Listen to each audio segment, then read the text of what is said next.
चाणक्य नीति के दूसरे अध्याय में आपका स्वागत है।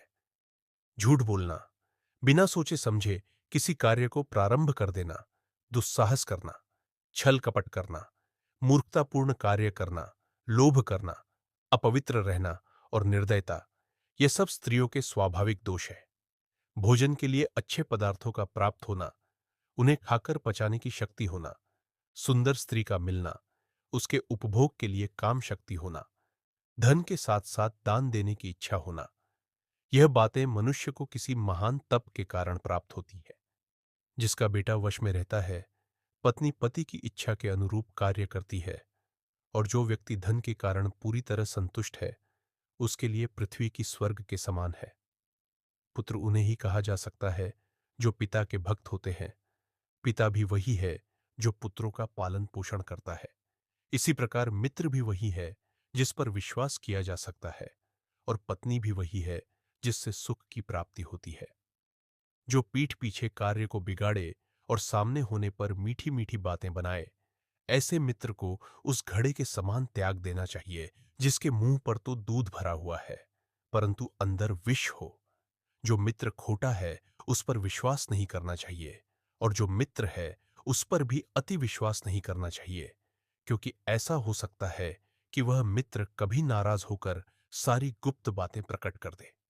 मन से सोचे हुए कार्य को वाणी द्वारा प्रकट नहीं करना चाहिए, परंतु मनन पूर्वक भली प्रकार सोचते हुए उसकी रक्षा करनी चाहिए, और चुप रहते हुए उस सोची हुई बात को कार्य रूप में बदलना चाहिए।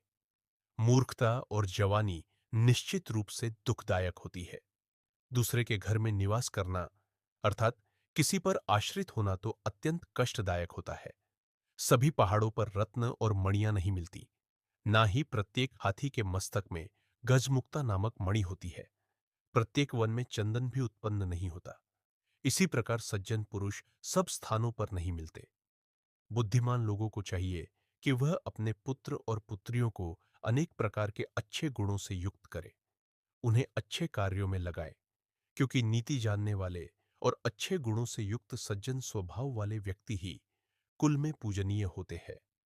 वे माता पिता बच्चों के शत्रु हैं जिन्होंने बच्चों को पढ़ाया लिखाया नहीं, क्योंकि अनपढ़ बालक विद्वानों के समूह में शोभा नहीं पाता, उसका सदैव तिरस्कार होता है। विद्वानों के समूह में उसका अपमान उसी प्रकार होता है जैसे हंसों के झुंड में बगुले की स्थिति होती है। लाड़ दुलार से पुत्रों में बहुत से दोष उत्पन्न हो जाते हैं।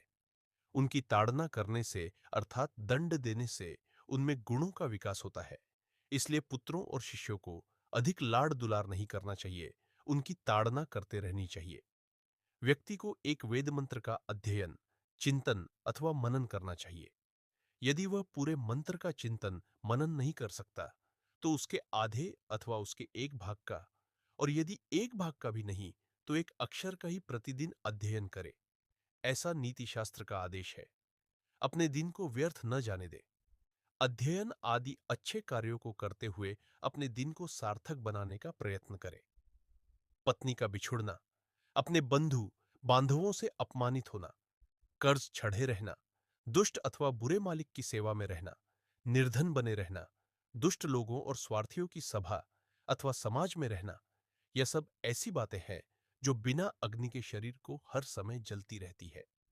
जो वृक्ष बिल्कुल नदी के किनारे पैदा होते हैं, जो स्त्री दूसरों के घर में रहती है, और जिस राजा के मंत्री अच्छे नहीं होते, वे जल्दी ही नष्ट हो जाते हैं, इसमें कोई संशय नहीं है। ब्राह्मणों का बल विद्या है, राजाओं का बल उनकी सेना, व्यापारियों का बल उनका धन है, और शूद्रों का बल दूसरों की सेवा करना है। वैश्या निर्धन पुरुष को, प्रजा पराजित राजा को, पक्षी फलहीन वृक्षों को, और अचानक आया हुआ अतिथि भोजन करने के बाद घर को त्याग कर चले जाते हैं। ब्राह्मण दक्षिणा प्राप्त करने के बाद यजमान का घर छोड़ देते हैं। विद्या प्राप्त करने के बाद शिष्य गुरु के आश्रम से विदा ले लेता है। वन में आग लग जाने पर वहां रहने वाले हिरण आदि पशु उस जंगल को छोड़कर किसी दूसरे जंगल की ओर चल देते हैं। बुरे चरित्र वाले, अकारण दूसरे को हानि पहुंचाने वाले तथा गंदे स्थान पर रहने वाले व्यक्ति के साथ जो पुरुष मित्रता करता है, वह जल्दी ही नष्ट हो जाता है। प्रेम व्यवहार बराबरी वाले व्यक्तियों में ही ठीक रहता है। यदि नौकरी करनी ही हो तो राजा की नौकरी करनी चाहिए। कार्य अथवा व्यवसाय में सबसे अच्छा काम व्यापार करना है। इसी प्रकार उत्तम गुणों वाली स्त्री की शोभा घर में ही है। इस प्रकार चाणक्य नीति का दूसरा अध्याय पूर्ण होता है। आपका बहुत बहुत धन्यवाद। चाणक्य नीति के बाकी के अध्यायों को सुनने के लिए चैनल को लाइक और सब्सक्राइब जरूर करें।